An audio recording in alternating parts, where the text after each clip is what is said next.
জয় শ্রী রাধা কৃষ্ণ।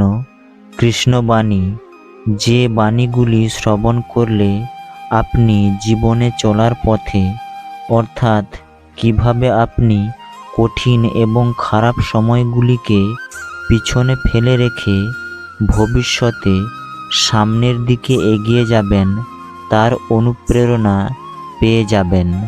চলুন বন্ধুরা, এরকমই কয়েকটি অমৃত বাণী আমি নিয়ে এসেছি এই ভিডিওতে, সেগুলি শ্রবণ করা যাক। জয় শ্রীকৃষ্ণ। ভগবান শ্রীকৃষ্ণ বলেছেন, উঁচুতে উঠতে হলে তোমার ভেতরের অহংকারকে বাহিরে টেনে বের করে আনো এবং হালকা হও, কারণ তারাই ওপরে উঠতে পারে যারা হালকা হয়। স্বয়ং ভগবান আরও বলেছেন, আজ তুমি যেখানে আছো সেটা তোমার অতীতের কর্মের ফল, কিন্তু কাল তুমি যেখানে পৌঁছবে সেটা তোমার আজকের কর্মফল হবে।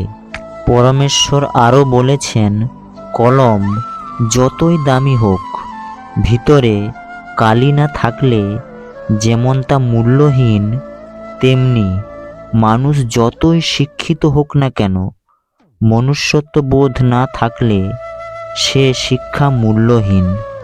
তিনি আরও বলেছেন, মানুষের আত্মবিশ্বাসই সেই মানুষের জয়ের কারণ, কিন্তু সেই মানুষ যখন তার মনে সেই আত্মবিশ্বাসকে নিয়ে অহংকারকে স্থান দেয়, তথা নিজের অজান্তেই সে পতনের শুভারম্ভ করে। স্বয়ং শ্রীকৃষ্ণ আরও বলেছেন, ভিক্ষা দিতে না পারো, খারাপ ব্যবহার করো না। সাহায্য করতে না পারো, নিরাশ করো না। উপকার করতে না পারো, ক্ষতি করো না। ভালোবাসতে যদি না পারো, ঘৃণা করো না। জয় শ্রীকৃষ্ণ। বন্ধুরা, আমার এই ভিডিওটি যদি আপনাদের ভালো লাগে তাহলে আমার এই চ্যানেলটি আপনারা সাবস্ক্রাইব করে রাখতে পারেন।